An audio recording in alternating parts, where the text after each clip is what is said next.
Okay, today's video, we're going to talk about similar audiences going away in May and why optimized targeting or audience expansion is not the way to go about covering up for the fact that similar audiences are going away, or based upon trying to do what similar audiences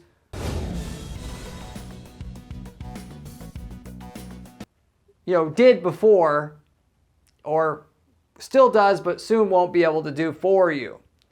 Google is suggesting to everybody through the emails, through the outreach that they have done, that optimized targeting and audience expansion is the replacement for similar audiences and basically can do the same thing. I'm telling you right now that it isn't going to do the same thing, at least without a little bit more finesse with what you're doing. Furthermore, Google obviously also said if you're using similar audiences to power your search campaigns, you should switch to smart bidding. That in itself, I pretty much do agree with, even though I do have some extra information to share with you to make sure that for the most part you're getting as close to the same results with the similar audiences as you had before as well. So the default information that Google is providing you on how to cope with similar audiences going away and just being able to do what similar audiences did for a lot of people before, including many of our clients, I have the best possible workaround, which basically is going to be just as good long-term for you as the similar audiences always were. So with that said, I'll get right into what the strategies are and so forth to work around this issue. So optimized targeting is not by itself all that it's cracked up to be by itself. Google over time has tried to give us advertisers tools to do stuff that's easier, better, which is cloaked in helping them out because it helps Google have their customers spend more money at the end of the day. But at the same time, what they're doing, if you know how to work around, you know how to use it basically, it can work to your advantage as well.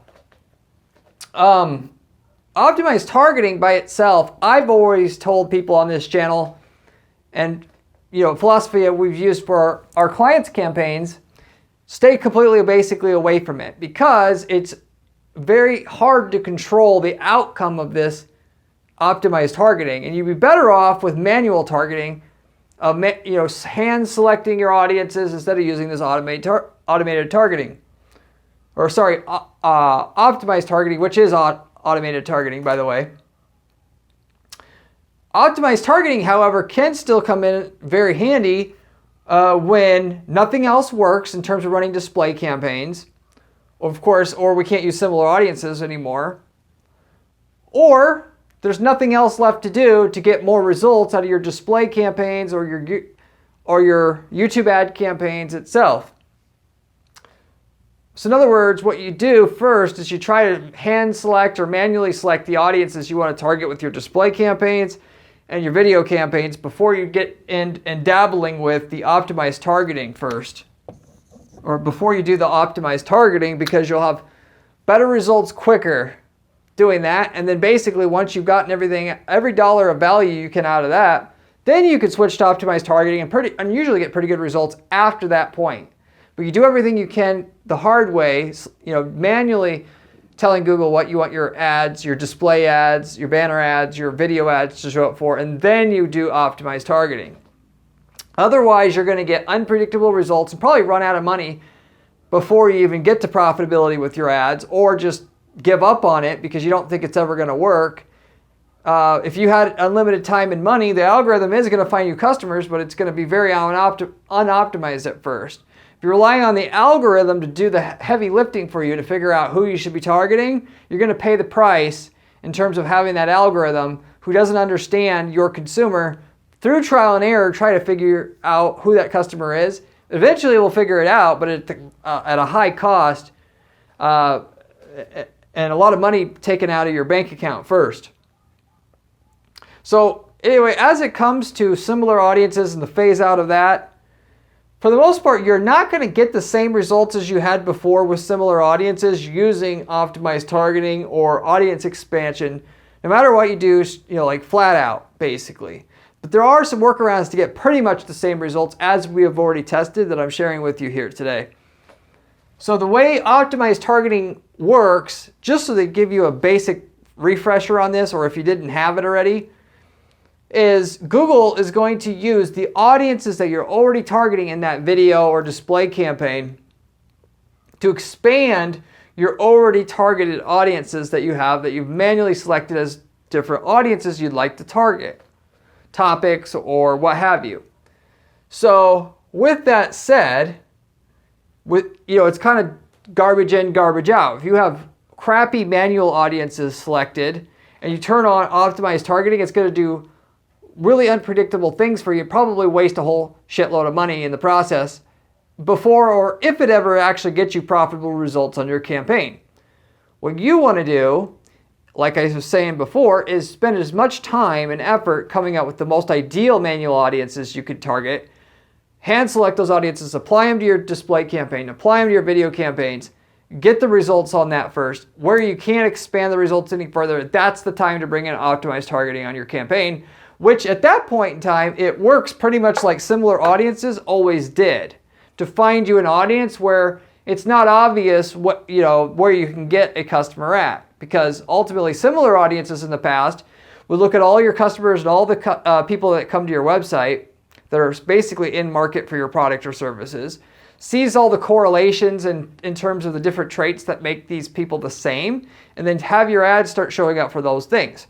Optimized targeting is going to basically sort of do the same thing, but it's going to more so rely on the audiences you already have as a step-off point, so to say. But it also adds an element of looking at ultimately the people that are converting from your campaign and what the traits they have, and then try to combine that with the targeting that you have to kind of expand the targeting that you have. It's not new targeting, but it's expanding it. The audience expansion, by the way, is just truly expanding it, and it technically was supposed to operate like the similar audiences have or was, but more so, instead of looking at the people that are converting or what makes all these people that come to the site that have a good experience similar, it seems to just go and try a bunch of random shit, and it doesn't work. And I've never used audience expansion for that reason, and it sucks, and you shouldn't basically use it. Maybe it'll improve it someday in the future, but it does for going into 2024 and beyond, try it at your own discretion. So, but optimized targeting can be very useful if you just set up the manual targeting the right way, get some results with that, maybe hit your plateau with it, and then taking your campaigns to the next level, using it at that stage as it works more so like similar audiences always did, taking what you have and you can't necessarily think of any ways to target customers anymore, and take that thing to the next level that you've built already. So with that said, in terms of manual targeting audiences, you want to basically set up everything you can, exploit everything you can up front that's obvious, and then later on the optimized targeting will look at the customers you've gotten already and the people that come to the site that stay on the site for a long time, have similar, the traits that make them similar to one another, and then expand your targeting beyond that. One of which you always are going to look at in terms of manual targeting options to get that campaign up and going, that display campaign up and going, or that video campaign up and going, would be the auto-populated and default audiences that Google has for you to select to target your stuff with. Meaning, when you go into target in your targeting settings in your display or video campaign, ultimately it will suggest different audiences to target that are for your niche. Always select those. I always find those work pretty good. In addition to that, you're going to find the default audiences that you can target. Or when I say audiences, that's just a coined term that applies to any ways that you can set up your targeting of your display or video campaign. Specifically topics, interest, in-market segments, so forth. And anyway, those are the three there of the different types. But for the you go in there, and if you're selling, let's say, custom stickers, well, you're going to go in there and you're going to search for an audience that has to do with stickers, and then add any that's relevant, that looks relevant for your market, and with that, you'll see what you can do with that. So if there's any that Google suggests to you automatically that are related to your niche, or there's just some in there already that are related to your niche, you add those. From there, you go ahead and you add your custom intent audiences, which what those are is you basically, it's like building your own audience. And what we always do at our firm for most clients is we go ahead and we find all our clients' direct competitors, and then we add those direct competitors into a custom intent audience. Usually we'll create a separate custom intent audience for every direct competitor, or if we're doing e-commerce, every direct competitor's product. So we can then test the performance of each individual competitor and competitor product when targeting people who have been interested in that competitor product or competitor in the recent past, like the last 30 days. So you set all those up, and so anybody who's searched for or been on that competitor site looking at that product or competitor's company itself, you could target them with your display campaign or video campaign at that point. So with that, I would recommend you doing that as well, okay? That's something that generally always works. You always want to try that as well. As a side, I would also add keyword targeting to your campaigns, specifically targeting your competitors' keywords. This particularly applies to video campaigns. Display network campaigns, not so much, because it's too sloppy in how, or how precise the targeting is to target websites that are about your competitors' things. And in that case, in display network, I just rely on custom intent audiences as far as competitor targeting. On video campaigns, keywords specifically your competitors' keywords on YouTube work extremely well, and it was like basically the best performing thing out there right now. So anyway, you target those keywords as well, in addition to what I've already mentioned. And then the final thing that you generally always want to try when you do display or video campaigns is the in-market segments and the affinity segments that shows up in your data sources under your audience manager inside of your account. So basically, you could just look up, how do I find your data sources in your Google Ads account? Because I won't waste time, giving you that precise information here. But what Google does, it gives you free information as to the people that are coming to your site and the people who have converted on your site, what traits they have that are similar, in that they show you, of the people that come to your site, what are they in market to buy? If it's not directly related to your product, what is it? And what makes them unique in terms of their affinity? How is their interests similar, basically, and their activities that they do similar to other people that come to your site and convert, or just come to your site in general. And which this information is great because it tells you exactly what makes people that come to your site that buy obviously unique, of which you can use that information to set up your targeting within your display and video campaigns. So if you find out somebody who ultimately, you have a mailbox company, you sell mailboxes, you find somebody who buys your mailboxes, your high-end mailboxes, is a small business owner. You find that out through the affinity segments inside your data sources, inside your Google Ads account. Well, you target small business owners now with your display campaign, and now you have another opportunity to find a customer that you didn't necessarily know about how to go target that customer before.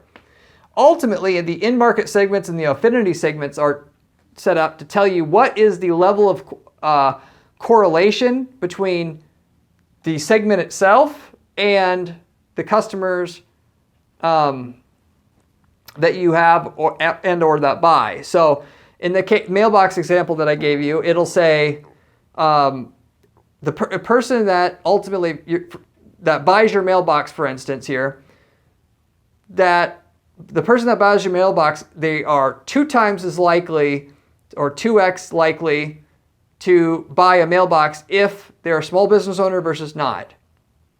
And with that information, you can decide if you want to target small business owners or not. The higher the correlation factor is between people that buy from you and versus the other people that are on your list versus not, obviously determines how profitable that targeting segment that you could target on display network or on video on YouTube ads is going to work. Ultimately, what I've found is, as long as the correlation factor is a 5x or above, you pretty much always cannot go wrong using those affinity segments or in-market segments as a targeting option inside your display or video campaigns to make money with. So sometimes you'll find, somebody that's on, one of the affinity segments, if the user has this trait, they're like 15 times more likely to buy from you than not.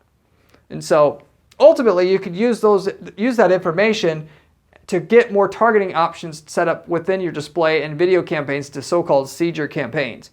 Keep in mind, a lot of times still with this, if somebody's 3 times as likely to eat ice cream than not eat ice cream when they buy, as far as the users who buy your mailboxes, going back to my previous example, that in itself may not be a strong enough factor to just target people who like to eat ice cream. But if you use the custom combined segments, where you could tell Google, they must be this, and they must be this, and they must be this, and they must be this. And if they're not all 4 of these things, I don't want to target them with this display campaign or video campaign. And in that case, you can use these affinity segments or in-market segments as a signal or another qualifying factor that user must have or be, to just decide if your ad should show up for that person or not. So you may, in the mailbox example, you may find that if the person eats ice cream, they're 3 times more likely to buy our mailbox. If that person is a small business owner, they're 2 times more likely to be able to buy my mailbox. And if that person is ultimately, they like to eat at fast food, they're 5 times more likely to buy our mailbox. You can actually combine all of those factors of the, fast food, ice cream, and the other factor that I gave you there, and it will multiply the likelihood, obviously if you use them in combination, that the person would buy from you if you put that ad in front of them. So if one factor on the affinity segments shows you that they're 5 times more likely to buy if they have that affinity segment, and another one's 3 times and another one's 2 times, you take 5 times 2 times 3, now you have something that if they're all 3 of those things combined, they're 30 times more likely to buy than the average person on the internet if shown your ad, or just in general went, pitched your product or service that you have for them. So, which is just how probabilities work. You may also obviously combine that with, you find out through your campaign that if somebody's over 55, they're 5 times more likely to buy. And you can take that 5x times your 30. Now you have something that's, if you show your ad to people that have those 3 traits, plus they're over 55, they're 150 times more likely to buy. And you keep doing this. This is the fundamental basics behind display advertising and video ads to get things to work. You're narrowing down your targeting enough, and at some point you narrow it down so far, the cost to get in front of those people is worth the money you're spending. And so anyway, as it comes to your targeting, you use this information to your advantage to know who to target starting out, okay? And then you run your campaigns with a very small budget at first, and you don't expect it to work right away. $10 a day for the next 6 months.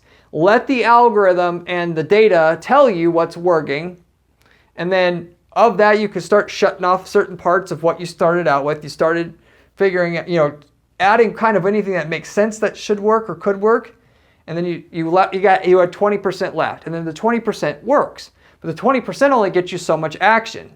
At that point, that's the time when optimized targeting can be turned on, and you can get a predictable result from that, versus if you turned it on right away, it would go all haywire on you in terms of the testing. Once you've got that level of traction with your campaign, where you found out the 20% of the audiences you had that worked, and that you're getting a profit, the algorithm takes over from there in terms of this optimized targeting algorithm, takes over from there pretty damn well, as we have found. So then obviously, you could turn your budget from $10 a day to $20 a day, turn on your optimized targeting, and then the algorithm, even though with your default targeting that you had before turning it on, would only still spend $10 a day, just couldn't find any more customers, at the level of narrowing down of your campaign you did, it'll start to spend another 10 to try to figure out how to expand what you've got set up already, if you will. And ultimately, when you're trying to figure out what campaigns to load up, or what targeting options to load up your display or video campaigns with at the beginning, If you're not quite sure about a targeting option, you can add it as an observance first, and that'll actually tell you if that option, ultimately, of the people you're already targeting, the people that match that targeting option that come through, do they convert above or below average rates? And if they converted above average rates, then you can switch that from an observance to an actual targeted option, or you're actually targeting those people, in other words, and get an additional opportunity to get you customers moving forward, or clients. So, and then obviously if they're converting well below average, looking at it as an observance starting out, then you could just never actually use that as a targeting option. You found out if it works or not without even having to spend a single dime on it, which is the beauty about that. So, with all that said, that's specifically how you utilize optimized targeting to actually make it work. And then furthermore, as it comes to replacing similar audiences and what that used to be able to do for you, when you go through this whole sequence that I gave you here, what you're going to have is going to work. And then you're running your ads, you're collecting data. You could go back to your data sources in your account again, where it gives you the free information about the in-market segments and the audience, or the affinity segments that match the people that are coming through and buying, or matching the people coming through and spending a decent amount of time on the site. You could find the additional insights you have there, and then go ahead and add those new ones you didn't see the first time around as additional observances. See if those actually have, have some legs to it, so to say. Potentially, can they work? And then when you see that they potentially could work, you can add those as new targeting options, and then just go ahead and keep repeating that process. In that process that I gave you right there pretty much is the replacement for similar audiences, because you're going to go ahead, find the new in-market and affinity segments that Google's saying matches the people coming into your site that work, adding them as an observances, see if they do work. The ones that do work, adding those observances as a primary targeting option, and now you have something that expanded the targeting that you did not have before. So basically it's a workaround to the whole similar audiences and what it kind of did it for you by autopilot before, but actually better because it's done in a more targeted, structured way, so to say, without the anytime that you can have reins around what you're doing, a lot of times it's best because you're not, the algorithm's not going to go so crazy with the testing right away. So ultimately, that's the process that I recommend for similar audiences to get the value out of what similar audiences provided, and you pretty much have the same results, but with a different way of coming about getting those actual results. So as far as search campaigns, yes, switching to smart bidding will get around being able, whatever benefit you were getting from having similar audiences added as an audience to your search campaigns, okay? Also your shopping campaigns, regular shopping. And if you don't know about that, what that was all about is with your search and shopping campaigns, you could add audiences to your campaigns, and then you could go ahead and see, ice cream lovers. If somebody's searching for new couches, you could actually add as an audience ice cream lovers. So you could see if a person's also an ice cream lover that's searching for a couch, because I'm bidding on the keywords couch, buy couch, whatever, did they convert above or below average as a whole if they were an ice cream lover or not? And if they actually converted above average, we can add a bid adjustment to spend more for that user, or we can bid higher for that user that's an ice cream lover, knowing that if they're searching for a couch and they're an ice cream lover, they're 20% more likely to convert into a customer. So let's bid 20% more per click, and we'll be eligible to show more often than we were before for the keywords that we have that are in our campaign. Given that you're not going to show up every single time for a keyword, Google's trying to decide if they're going to let you show or not. And the higher you bid, it directly goes into how being able to be shown more for the keywords that you already have that presumably already work. So with that, you could also then currently, but not very much longer, add the similar audiences to the audiences inside your search or shopping campaign, so you could see if they were on that similar audience list, were they more or less likely to convert, and then obviously bid differently for that. Okay, so smart bidding pretty much takes over for, what you could basically do with that, so to say. And for what it can't, which we still do add audiences, we just don't add similar, we're not going to be adding similar audiences to our search and shopping campaigns. We're just going to add regular audiences, similar, and ones, that we find out coming through with this main methodology I gave you before for coming up with audiences for display and video campaigns, so that we can add a bid adjustment on each one of these individual levels, so we can get more out of our search campaign, knowing precisely when we should be spending $5 a click for our keywords or $2 a click for our keywords, given the traits of the user that match that user that are coming through searching for those keywords. So you could do smart bidding, but even if you do smart bidding, I recommend still adding those audiences in there, because unlike what Google and other people are telling you, adding manual bid adjustments to those audiences within your search and shopping campaign, you'll actually get more overall potential from that search campaign than you did without those bid adjustments on different audiences within your search or shopping campaign in addition. So for that, or with that, that's another thing to mention as it comes to similar audiences and getting around the issues, so to say. So ultimately, for the most part, doing bid adjustments on the audience level for your search and shopping campaigns, you'll pretty much get the same results doing the bid adjustments on the similar audiences as you would doing the manual audiences, at least if you go through this methodology right here. So it's the same thing with the display campaigns. It takes a little bit more work, but you're going to get pretty much the same results, actually a little bit better results when you consider short term how much more controlled your campaign, scaling your campaigns are going to be up at the scaling your campaigns up in the beginning.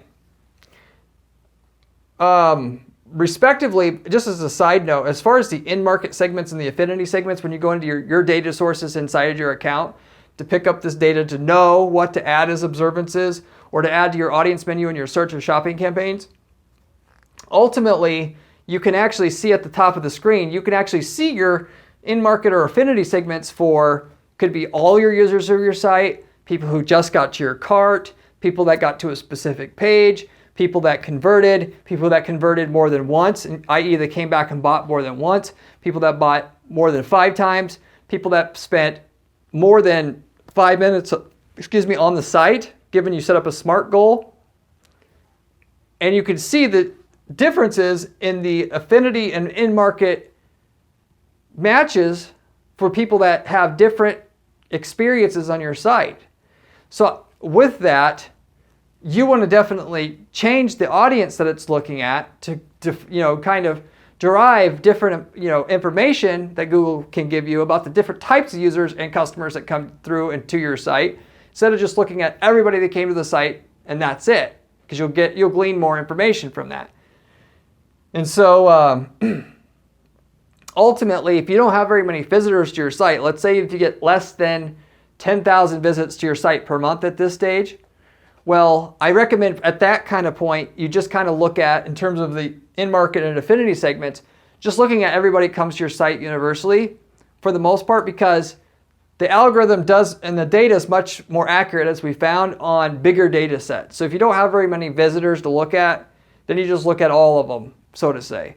Assuming, basically, you pretty much have good quality traffic coming to your site. You don't have this big, you don't have, and you're doing fairly well, because in other words, you'll drive more or better insights from looking at all the people that come to your site and having 10,000 people to look at versus 500 people to look at, because you only looked at converters or 100 or whatever, so to say. But if you're over 10,000 visits a month to your site, then you can start getting into just looking at your customers, not everybody who came to the site. And at that point, you'll get more accurate insights looking at the customers precisely. If you had not very much success, you have a lot of traffic coming to your site, but not a lot of sales, at that point, then I recommend setting up a SMART goal and track anybody that's been on the site over 2 minutes, and then use that specific audience, so-called segment, to identify what are the in-market and affinity segments that match the 2-minute or longer site visitor people that came to your site more than 2 minutes. And with that, that would be the method you could use to do that. So anyway, just some extra information as we found it as to come, exploiting this opportunity that I'm giving you here today. As I mentioned before, audience expansion here. Same as this. I just flat out stay away from it. I haven't seen or had any success with it in the past. It's default off on every single campaign I run, and I manage about 50 different PPC accounts at any given time. There's not a single campaign I have it running on. So maybe you're going to be the pioneer, get this to work. If you do, by the way, I'd love to hear about it. Prove me wrong, but for what, I don't even have to try it. I get clients that come in that are using it, and I see the waste, and I just shut it off for them. So I don't need to, I've seen it not work enough times to pretty much just conclude it's pretty much bullshit. You don't want to use it. So for the most part, just wanted to kind of clarify that. Optimized targeting is your replacement for similar audiences when and where you do things correctly, like I mentioned for you. Audience expansion is not. So anyway, with all that said, that's pretty much everything I could share with you today about similar audiences, how you're going to be able to get what similar audiences used to provide before. And with that said, if you have any questions about anything I shared, leave me a comment below. I get back to every single person who leaves me a comment on this channel, usually within a couple days' time. Beyond that, if you thought you've seen and got a lot of value from this video, I'd appreciate it if you would give it a like. Give this video a like, sorry, and consider subscribing to this channel, as I have tons of information on this channel that, it's the best information you're going to find on YouTube on actual actionable advice on how to make money with PPC ads. Given I manage dozens of PPC campaigns at any given time, and I'm giving you the working strategies here that work, given I'm the one strategizing all these campaigns at our agency. We have a team, but I do all the strategy here. I got the finger on the pulse of what's going on and working with Google, Facebook, and so forth, online ads, and that's all I do. So, and I don't give you fluff here. I give you what works. I also tell you the stuff that totally doesn't work, like the audience expansion, what to stay away from, what not to spend your money on. So anyway, if you wanted to make a ton of money at PPC, you want to make millions of dollars with your PPC, if you subscribe to this channel and follow this content, this is all you would basically need. And of course the work to use the information. But if you like if you also like this channel, you can also find me at guaranteedppc.com/blog. I've got also a written blog where I've put together information about what works, the campaigns we're using to guarantee our clients' results. If you like the channel, you'll also like the blog. You'll love the blog, I should say. As a final note, before I wrap this up, I just want to plug our agency here a little bit. So, like I said, I run a PPC agency here. We're different in that we guarantee results for clients, that they have. So, what that basically looks like is if you're making $5,000 a month now from your ads, our services will typically take you to $10,000 a month in profit from your $5,000 a month in profit, and not charge a fee on our side until we get you to at least $10,000 more in profit. So that whatever fee we charge is already covered in the additional profit you're making. We do that as a way to develop a relationship with the client, and with the understanding that client's looking for a really good partner that can help them out long term. And long term being like many, many years. So we're willing to put in some free work for the client up front if they're serious about working with an agency long term, and and it's basically just a test run on what we can do. And we know we can get results typically, what we need to do to get results. So as long as you're willing to pay a reasonable price to work with a decent agency that's going to do it right, we're willing to do that for our clients up front if you qualify in your company that we do want to work with. But we could tell you about how much results we can provide, if we can work with you in that regard, if you just reach out to our agency at guaranteedppc.com. So with that, I'll wrap it up. Hopefully you enjoyed this video, and I hope to see you in my next video where we have another fantastic strategy for you then. Peace out.